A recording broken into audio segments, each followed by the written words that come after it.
Hello and welcome back to the Academic Society. It's Toyin here, and I have an exciting video for you today. A type of video that I haven't done in a long time. So we're doing an interview / question answer type of video all about writing. So if you've ever had any questions about writing, if you're struggling with writing, if you want to get published, this is definitely the video for you. So today I'm chatting with academic writing expert, Dr. Anna Clemens.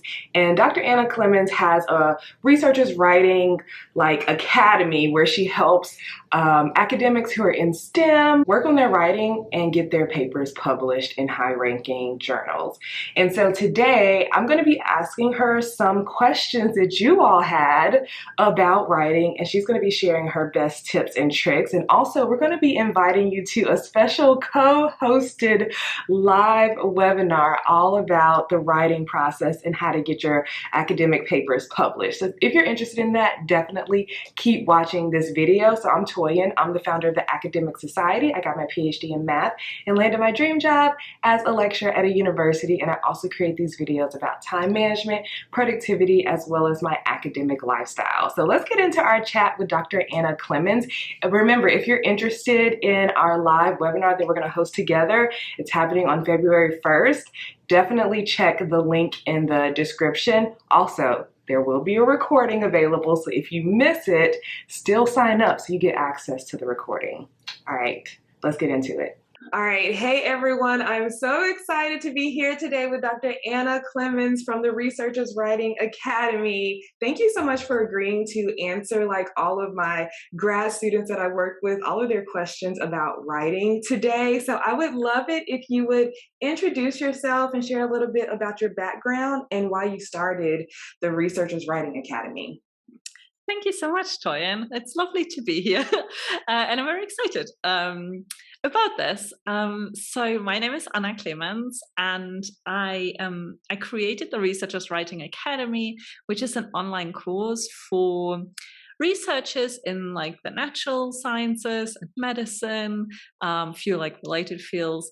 Where I really teach researchers a very systematic approach to writing papers, papers that are actually really clear and concise, but also we focus a lot on the whole process of actually writing those papers. And yeah, so about me, I have a PhD in chemistry, so I did go down this academic route a little bit, but then stopped after my PhD and sort of dabbled in loads of things writing. I started writing for popular science magazines a little bit. I did loads of editing for folks. I don't know, so many different writing things. I just really liked it, and I always love to combine this my scientific education and then also the writing that I just really always had a passion for. And then it's been a long sort of process to create the Researchers Writing Academy. It really started with editing papers for scientists, and then that moved more towards coaching. Because what I noticed is that scientists really once I edit the papers, it's almost too late. Nobody really is so motivated anymore to do major changes when they've already written a whole draft. And I could really see that the whole process of writing would be so much more efficient if I told them before they started writing.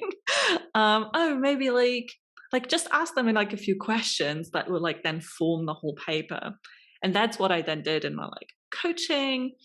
And then that turned into an online course, which was launched in 2021. I love that. So first of all, I love that it's a systematic approach, which means it's something that's repeatable over and over again for every single paper you write. So exactly. Love that. It's so interesting that you got into science communication. I know a lot of people in my audience are interested in communications of their field. So I think that's perfect. And then the fact that you're like, I'm helping these people too late. Let's get them before the writing process even starts to help them with write better papers. I love that. So we have some questions from my audience that I would love to ask you. So first question is, do you have any strategies for getting into a regular writing practice? Because we all know procrastination is a thing, and writing is Mhm. something that you kind of have to force yourself to have a deadline for, right? Mhm, mhm. Yeah, it's a wow, this is a big question, and I love that you're asking this. Um, so I so it's a little hard to answer because, like, my answer is just, like, so big. Basically, I'm answering this in the Research Writing Academy. Like, this is exactly, like, basically what we are doing there, because I feel like you kind of have to tackle this question, like, how do you get into, like, a regular writing practice from different angles? Because what like, the advice I hear most commonly is, like, oh, you just have to like write every day, just like build a habit so that you write every day, like you would do with, like, I don't know, exercising or something else that you want to like do regularly, or like flossing, or I don't know. Um, and I think that so that works for some people, and building habits. I mean, in my opinion, is definitely like a big part of the solution, but there's like a little bit more to it, I think. So first of all, if writing like daily doesn't work for you, you absolutely do not have to. Like, it's often not even necessary to do that for most people, because it's like when you're like a scientist, a researcher, no matter whether you're like a graduate student or postdoc or maybe like assistant professor, I mean, like your work changes a little bit, but writing is not the only thing you're doing. Like, it's a very, very important part to like publish your research, but it's not your only task. Like, I really think um, as a researcher, you should spend the majority of your time like doing research, right? Like actually doing the experiments and analyzing the data and whatever that involves for you, discussing, etc. Um, so the writing, I don't think, needs to take up such a big amount of work. I think there's like another misconception is that one needs to spend like a lot of time on it. Um, and the reason why I'm saying is that if it doesn't work for you to write every day, like you don't have to, because it's not necessary.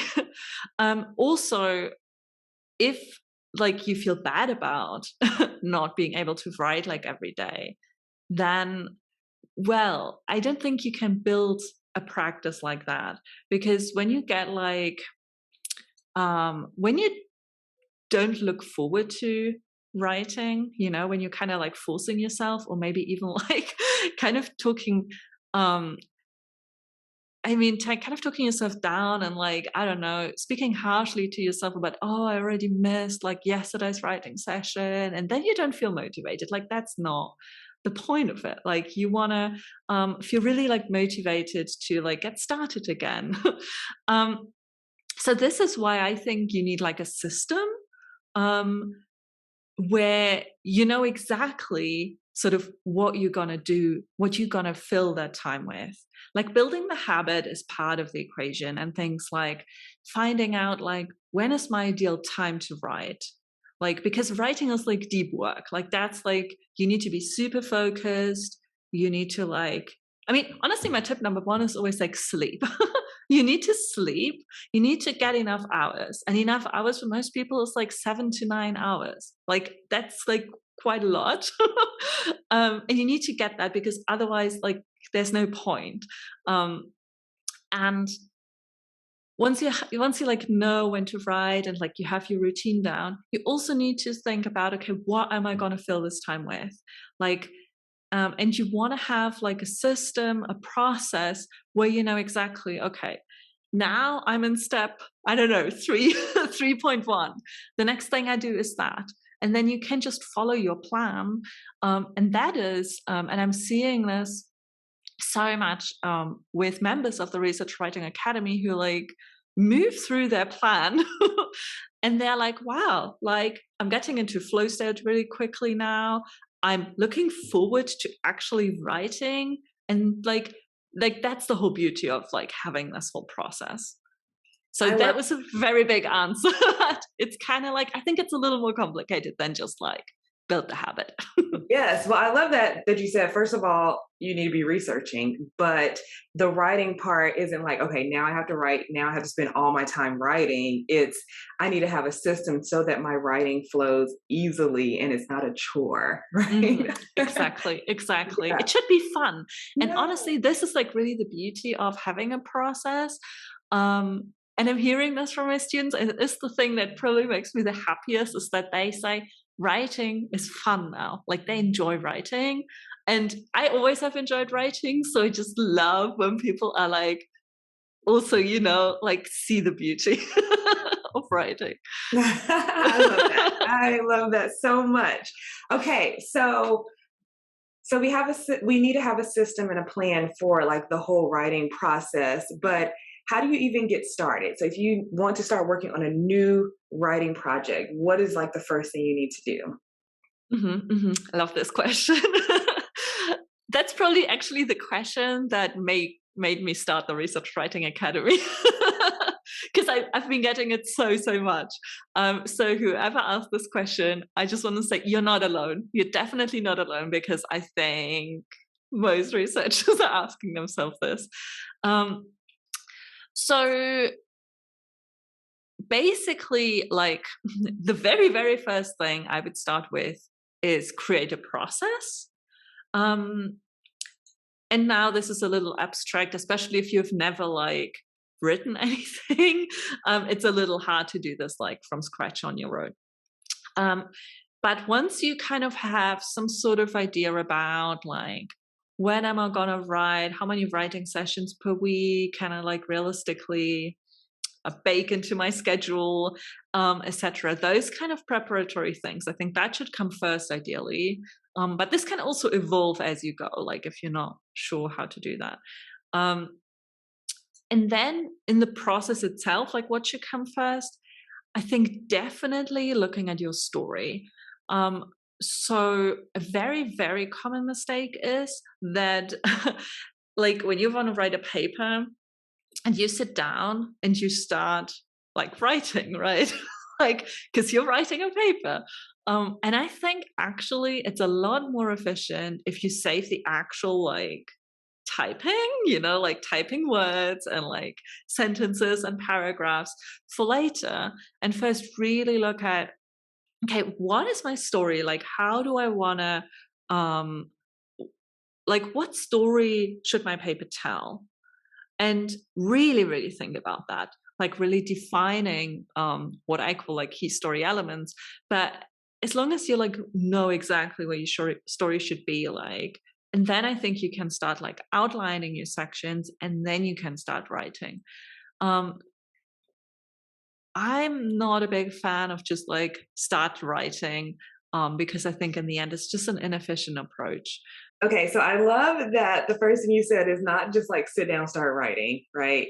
First have your schedule, but then figure out the story that you're trying to tell, which I think is kind of like an interesting concept that most people don't do. So I love that you're talking about this. Okay, so speaking of stories, a question we have is any tips for making a research paper engaging? I love this question. Because this question really shows that you're thinking about your reader.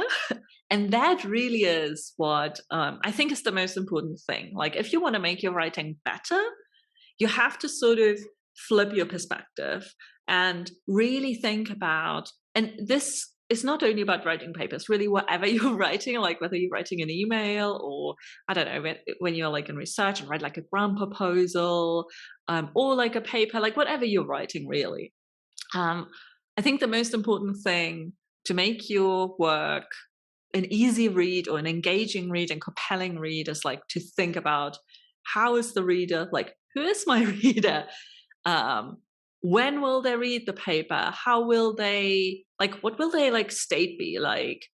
For example, I mean, you probably know that most researchers typically don't have so much time. They kind of don't have time to read the literature so much, because our lives have become so hectic. Science has kind of become hectic. There's like loads of stuff, unfortunately, researchers have to deal with. And arguably, reading the literature comes a little short often. So you really have to think about that reader who doesn't have all the time in the world, probably has slept a little badly. Maybe they were writing their own paper until late in the night, like kind of try to really picture that person and what kind of what the state of mind is for them. And then once you have visualized that a little bit, probably you'll understand how clear your paper needs to be and how important it is for a paper to be engaging. Because otherwise, the person is just not going to continue reading it, is not going to just if the title already is misleading or kind of boring, or sometimes people get annoyed with titles, for example, as well. There's a few pet peeves people have.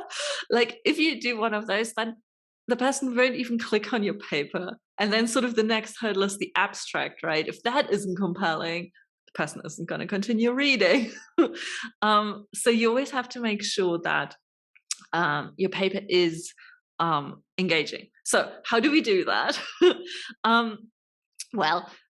You probably aren't surprised to hear this now, but I think it's the story. So the storytelling really is the one thing that it's such a neat tool to use to make a paper engaging, because what a story does is that it creates a framework for your research.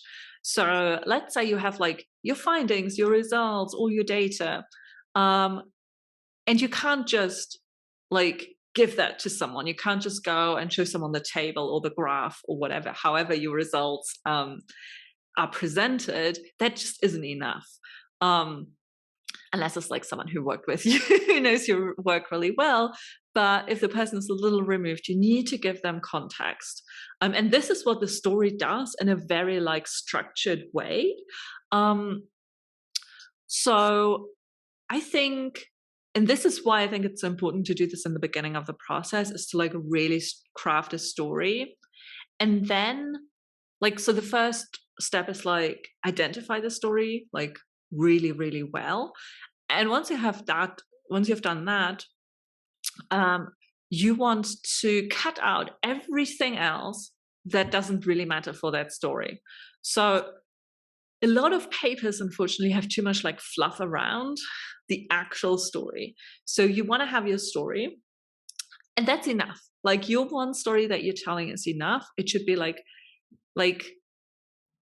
a simple, clear, short story. I think if you follow that, then that's a good story. Sorry, my dog is I know, I was waiting for comment. Your puppy is snuggled up. It looks so relaxed. She's so relaxed. Yeah, afternoons are just her nap, peak nap time.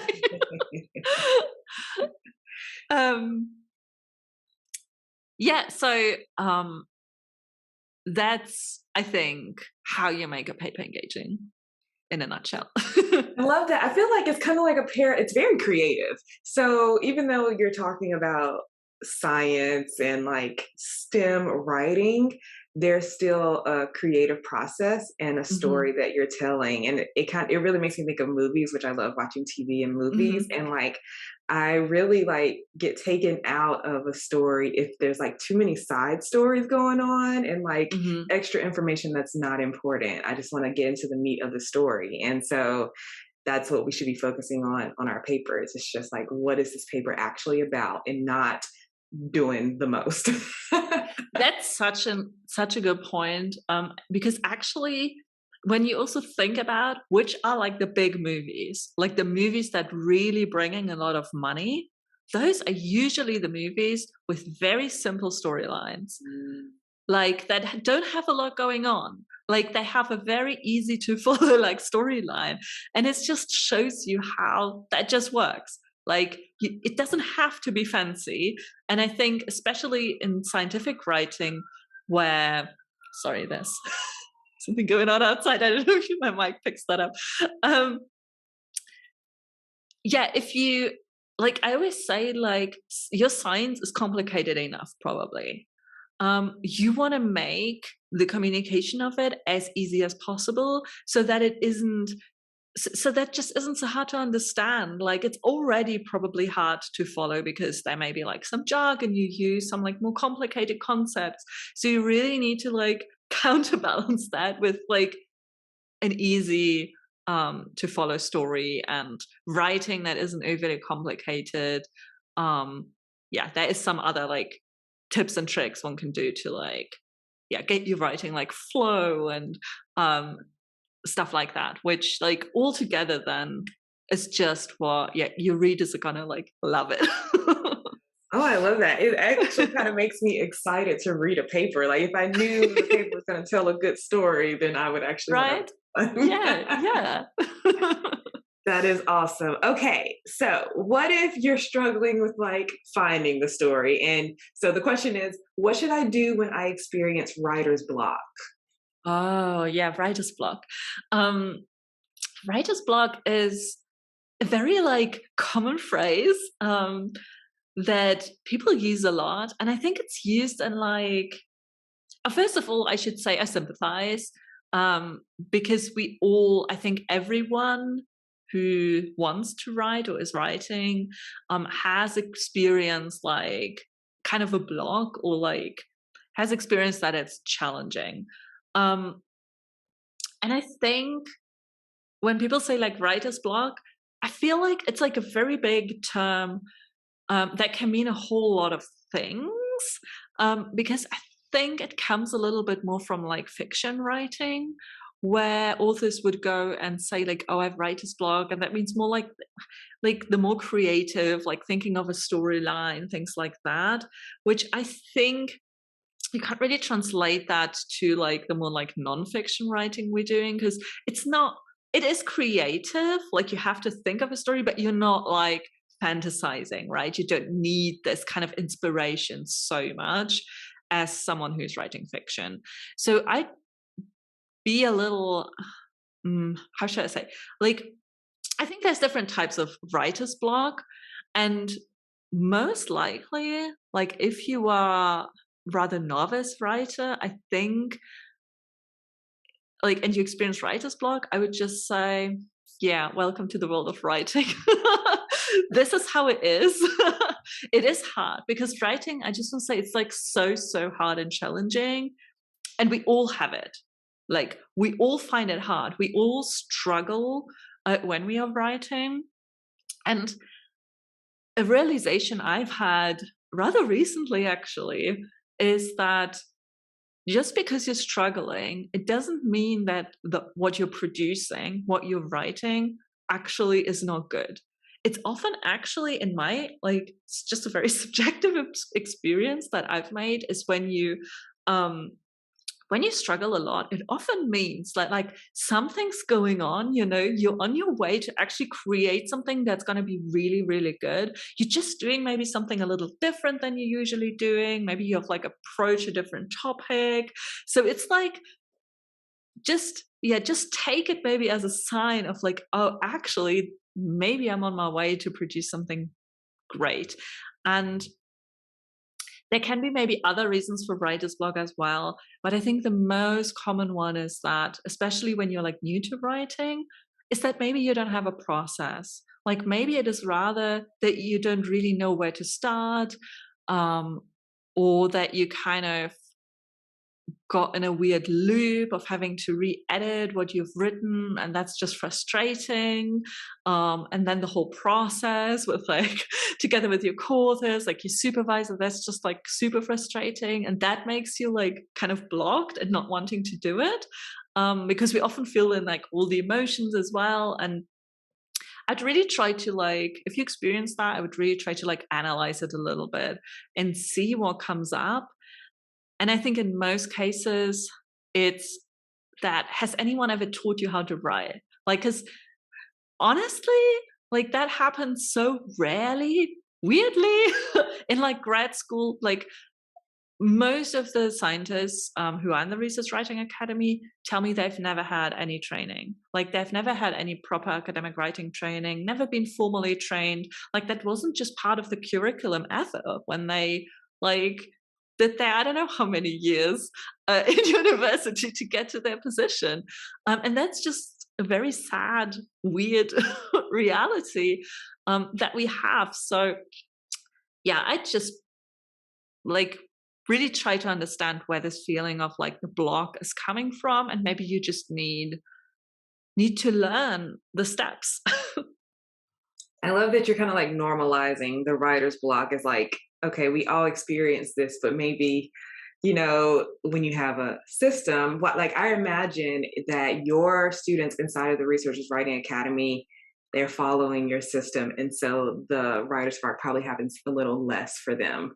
Mhm. And when you're saying how most people aren't taught how to write in grad school, that's so true. And it's true about a lot of things in grad school too. Like I am a lecturer, someone who does mostly teaching, but I was never taught how to teach in grad school. I was just like expected to do it.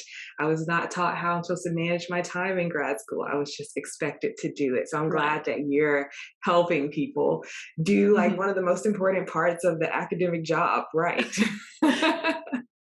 Yeah, and likewise. So we have another question. What do journals look for in order to publish grad student work? Oh, okay. So in order to publish grad student work, I think so. Journals in generally, like there's not like a type of journal that like specifically publishes grad student work.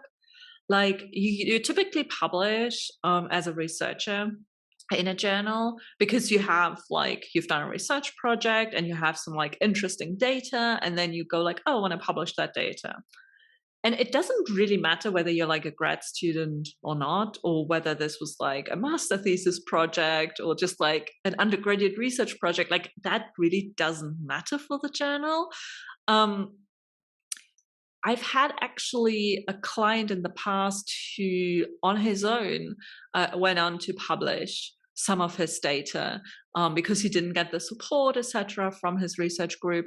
But what I would say, the best way to go about it is like to talk to the people who've been supervising you or advising you in the research project, and talk to them and see, because they will have more experience with like the whole publishing process. It's a little bit hard, I think, to navigate when it's just you. And it's, I mean, the sad reality is as well that it's a little hard to publish something on your own when you are like not a professor or like have some kind of name or like, name associated with you.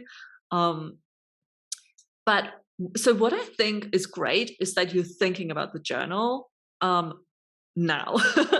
Because what I often see is that researchers think about the journal too late in the process, like that they start writing and then only think about the journal at the very end. Like they have their draft and they'll like go, oh, so which journal could I submit this to? And that's not a good way of doing it. Or let's say it's an inefficient way of doing it, because every journal has particular requirements. Every journal like has different readership, has different like sort of like formatting requirements in terms of like how many words should this manuscript be. And every journal also has like just a different scope. So you'd write a paper differently for like Nature or like, I don't know, a very like specialized journal in your field. Like that's just different types of research they publish, but also different way of writing it. So I love that you're thinking about the journal already, because so I think as soon as you have some data, then it's a good time to think about the journal. And in the Researchers Writing Academy, we are like, or there's like a lesson where I'm walking you through like a few questions to think about, or like to find like a good fit. Um, But if you are a grad student, I think my like first advice would be speak to someone who's in your field, ideally like your supervisor, advisor, co-author, or someone who could be your co-author, and discuss this with them. I think that's great advice, especially like thinking about the journal first and then kind of like customizing the way you write to fit Hmm. for that journal. That's Hmm. great advice. Okay, so we have another question about being a master's student, and this person is struggling to find mentorship and finding writing opportunities as a master's student. Do you have any advice? So I think if you are a master student in like sort of the natural sciences, medicine, those kind of fields, then typically what you like write about is like research findings, right?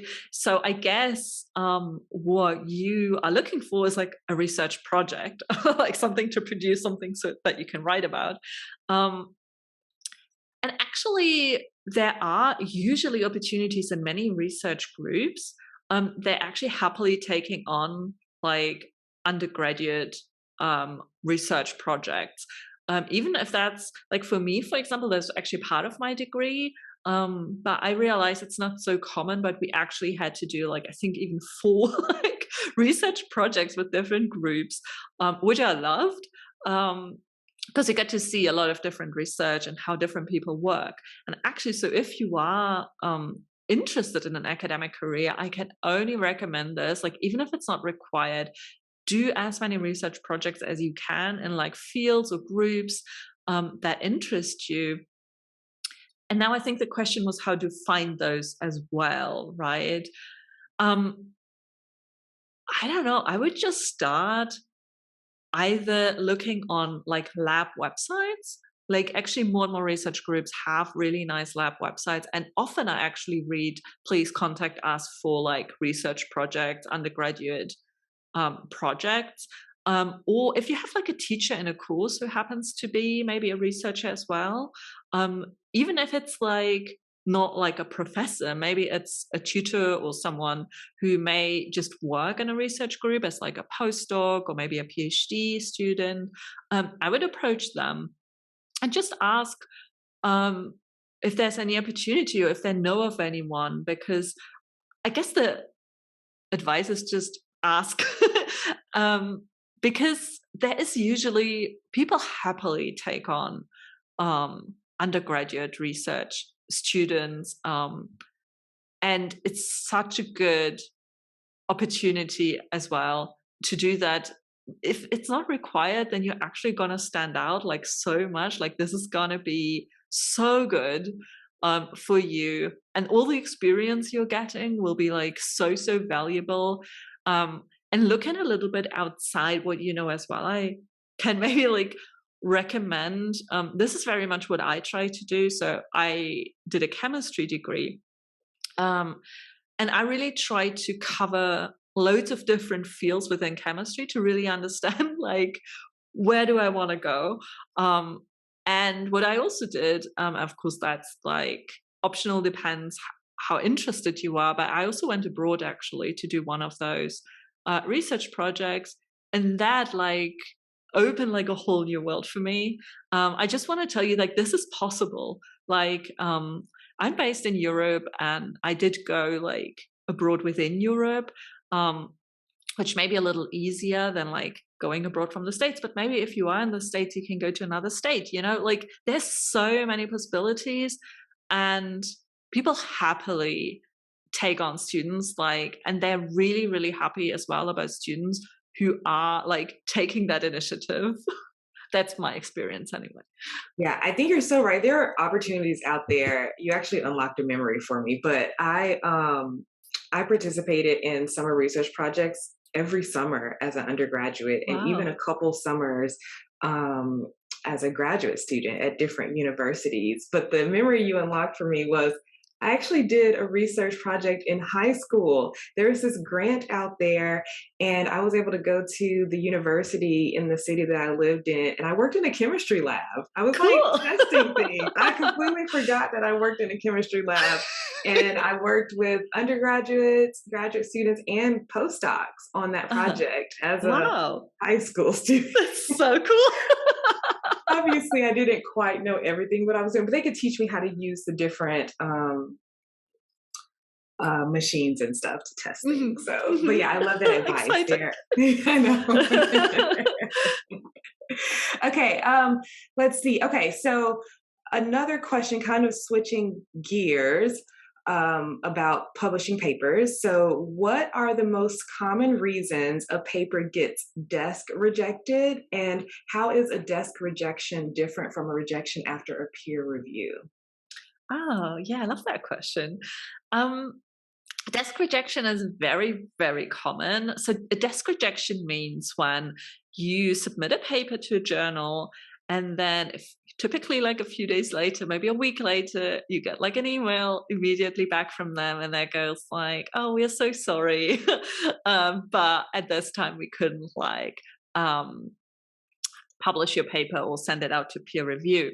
Um, and that's often like such a bummer because you don't necessarily get a lot of feedback. You will often get like sort of a templated email letter from the editor, so it's a little like so yeah. Many researchers then like go, okay, what does that mean? So why did I now get desk rejected? Like because when your paper actually gets sent out to like peer reviewers, so like other researchers who like read your paper and then like write a report on it, um, even if they say, "Oh, this isn't good enough," or "I have this and that issue with it," or "This isn't a good fit for the journal," or whatever, you at least know because they've written a report and you can read those answers and then you can go and yeah take that criticism and improve your paper, or maybe you don't agree with the criticism, like that's up to you to decide, right? Like but you have something to work with and to get like an impression where people were coming from with their decision. Whereas when the editor goes, "Oh, it's a desk reject," it's easy to like go, okay, so what does that mean now? Like, shall I just like resubmit it somewhere else? Or shall I change something? And of course, like the reasons to get desk rejected, like I can only give like very general answers because there may be like some particular things going on. Um, or maybe first of all, I should say desk rejection is very, very common. So if that happened to you, then that's just like part of the process. Like it does sting, like it just does feel a little like because we spend so much time on these papers and usually a lot of like feelings get spent as well. So we kind of I just glad to have something submitted and then immediately get it back. It's a little like, oh, okay, back to square one kind of feeling. Um, that I just want to say it's super normal. And when you look at especially like go before you submit, go and look on the journal website what the acceptance rates are. Um, and typically if you get rejected, like most papers get when they get rejected in the like desk rejection, like by the editor. When something gets sent out to peer review, it's actually less likely that it gets rejected.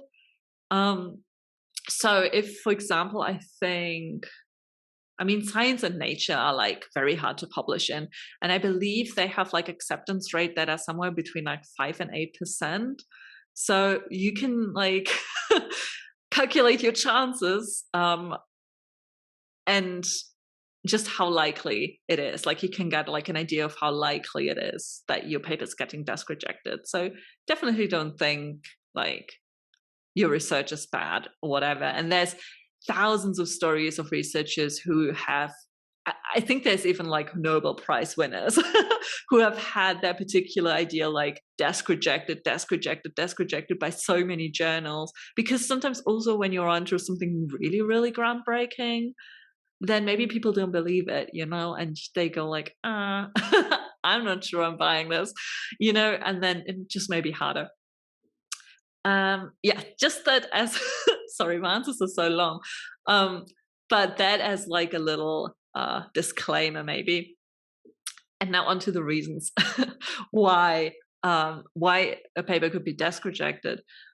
There's actually there's a few. So the first one is typically, so what the journal editor does is they look, is this research, does it fit in my journal? Like, my journal has these and these readers, like they are from these and these fields, etc. Does this interest them? Like, is this work that interests them? And then they look, okay, is this also like in accordance with the kind of work we want to publish here? Because this journal wants to only publish, like when you go to like Nature, they only want to like publish work that is like groundbreaking and has a big impact, or potential impact on society. So you're looking not for like super like incremental advances, but something like bigger, right? And they may go, oh, this is really interesting, but it just isn't a good fit. It's not really what we want to put in here. And then the second point is what they'll look at is the quality of the study. So they go, okay, do we actually, like they go to the figures and look at the figures and actually look like, is this research like rigorous enough? Like, is the quality high enough? Like, did they use the right methods to test this? Did they check enough parameters to be really sure of their conclusion? Like things like that. And when they, in their rather, like editors don't spend too much time on this. It depends, like it varies. But you can calculate maybe based on how high the rejection rate is, how many papers they have to do this with, and kind of divide this by the number of editors there are on the board. And then you see how many papers approximately an editor has to deal with every day, every week. Like this depends on the journal very much.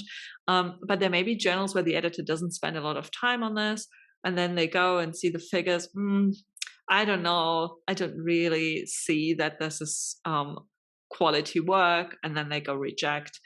So I think these are like the two main points. Like they look, is this a good fit, and is the data reliable, and like is this like a rigorous study? Yeah, I feel like I'm seeing a lot of parallels between like submitting a paper to a journal and like submitting an application for a job. It seems like kind of similar. Yeah, probably. I mean, you write a cover letter as well when you submit a journal, which I think is actually quite similar to a cover letter you'd write for a job. Yeah, totally. Oh, awesome. Well, this has been so great. Thank you so much for answering all of these questions. I would love it if you could share like a little bit of insight or maybe like a little preview of what's to come during our live training that we're doing on February 1st. Like, what can people expect from that? Oh yeah, I'm looking forward to that so much. So on that training, and I hope loads of you are gonna come. Maybe I'll invite Susa too, my dog. We would love that. Let's see. So yeah, what we are gonna do on this training is I'm gonna walk you through my whole method, which is called the journal publication formula, that I use in the Researchers Writing Academy, that I teach researchers to write a paper. So we're going to go through that like step by step. I'm giving you an overview. And we're also going to talk about 3 really big mistakes, or the 3 biggest, I would say, mistakes researchers make when they want to, or when they're trying to write a good paper or get published. And yeah, this is just really hopefully gonna kind of shift your perspective maybe a little bit on some things, because I have a little bit different opinion on some things than maybe other writing coaches. And yeah, and we're gonna have a Q&A session as well, live. So if you have any more questions after the webinar, after the training, or if anything came up now while you're watching this, take a note and do sign up for that webinar, that training. because we'll have some time to answer questions at the end then too. I love that. I love that you have like a nice formula. I can like see your chemistry background right there from the formula, and then also these mistakes to avoid and a chance for you all to ask more questions. So this has been so awesome. Thank you so much for sharing with my audience today. Yeah, thank you so much for your invitation. That's been so lovely. And I'll put all of your information in the description of this video so people can find you and also sign up for the training in February. Awesome. Awesome. Thank you. Wow. That was amazing. Dr. Anna Clemens shared so many helpful tips. I hope that you enjoyed that. If you do have more questions, remember we are co-hosting a live webinar all about the academic writing process and getting published in high-ranking journals. So definitely sign up for the link below. If you missed the live and you're watching this later, still sign up because there will be a recording that you can have access to as well. All right, thank you so much for watching. If you like this video, give it a thumbs up. It really helps the channel. And if you're new here, consider subscribing. I post new videos every other Sunday. And that's all for today. Have a wonderful day. Bye.